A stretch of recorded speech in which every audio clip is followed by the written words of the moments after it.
Welcome to SandCity Sports. I am your host, the Cape Cod Kid, artist formerly known as Andre King, and we're back again to bring you all the sports and current events, news stories that you need to know. Folks, we all know that it is a sad day in New England. I will get to that. But to start the show, per usual, we got to give some shout-outs to the people here, Cape Cod Media Center.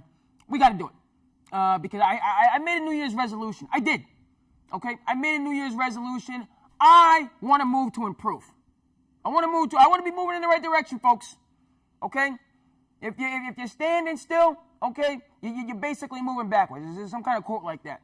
So I don't want to be standing still. I want to be moving in the right direction. I made a New Year's resolution that I was going to be on time. In the first show of 2020, what did your boy do? Showed up a couple minutes late. 10, 15, 20, who knows? But I'm running late. All right? So I got work to do with my resolution.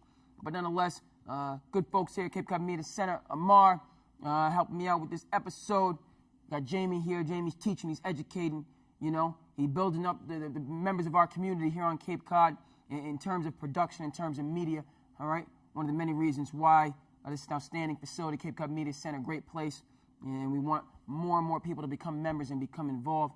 You know, but we got to give a shout out to them for helping us to get this show off the road. I can feel the sadness.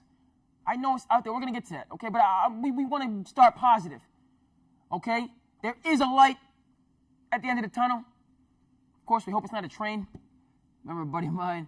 But, of course, we're going to start and stay for some time with the New England Patriots' first-round defeat.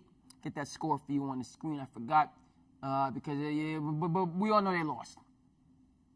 Lost in the first round, wild card, lost 2 straight. Last play of the game, doggone pick 6. It was ugly. Ugly. And listen, you are what your record says you are. That's Bill Parcells. That's who you are. And so, for me personally, the writing has been on the wall. It's been there. I didn't like. Now, you know, in terms of sentiment and how I feel, you know, when a champion goes down to the canvas for, you know, the 10 count, it's a sad thing for a great champion to fall. All right?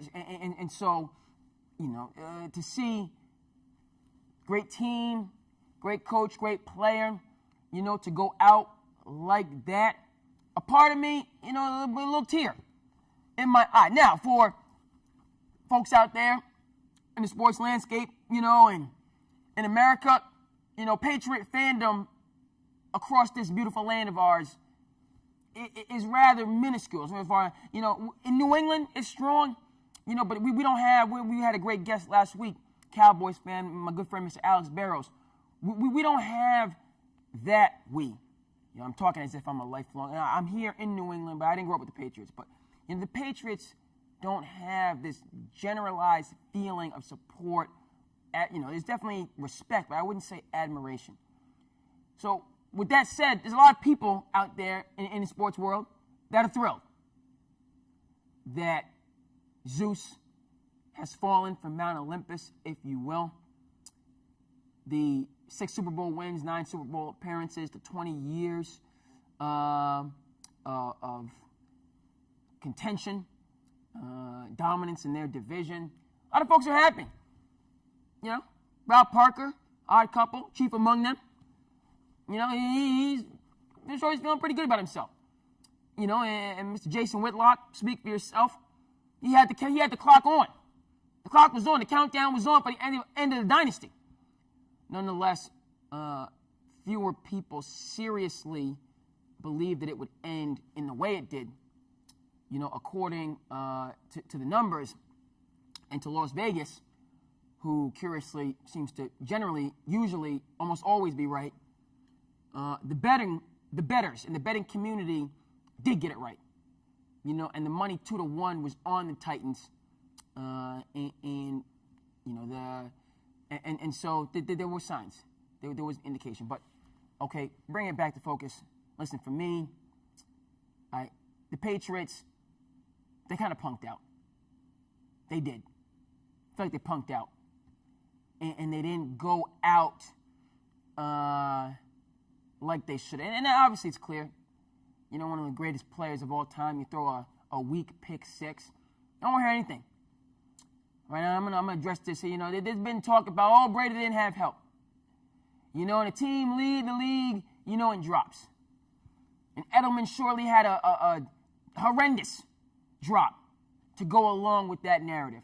Horrendous, atrocious, despicable in that moment for a player of that caliber, who I believe was Super Bowl MVP last year. I think he got him a Super Bowl MVP in the mix, which is why some people were talking about him going to Hall of Fame, which serious football people had to dismiss immediately and out of hand. I think they're right. But still, Julian Edelman, you know, is not to be slept on. He's the real deal. Super Bowl champion, the winner, so on and forth. And that drop that he had on Saturday was, you know, you already know. Okay? Nonetheless, Tom Brady, the pick six was a terrible pass. And he almost threw another pick six, which was also a terrible pass. He wasn't in rhythm. He wasn't, the passes and the flow of the offense because of Tom Brady was off. Now, we can talk about the play calling. Sure. First and goal on the one. Screen game was clicking. You know, they were moving the ball. You know, and they advanced all the way down to the 1.5 yard line. You saw it, I saw it. 3 straight plays, 3 straight runs. No dice. No moss. Coach Vrabel, not having it. I believe his name is Mike. I always think Doug. His name's not Doug, it's Mike. Wasn't having it. Do we blame McDaniels for 3 straight runs? Yes. He deserves a portion of the blame for not at least giving Brady the opportunity 1 out of 3 to throw the doggone football. That's on you, Josh. But throughout this game, Brady's passes were not good, period. There was a situation with N'Keal Harry. There was a miscommunication. Brady visibly frustrated. And that's my second level that I need to get to. Heavy weighs the crown on the head of the king. You've been tuning into the show, heard me say it. And I'll be saying it as long as this show is on. All right? Because it's true. When you're on that iron throne and you're ruling over the 7 kingdoms, might have been 6 at the end of it, but for the majority show it was 7 kingdoms, so we're sticking with that.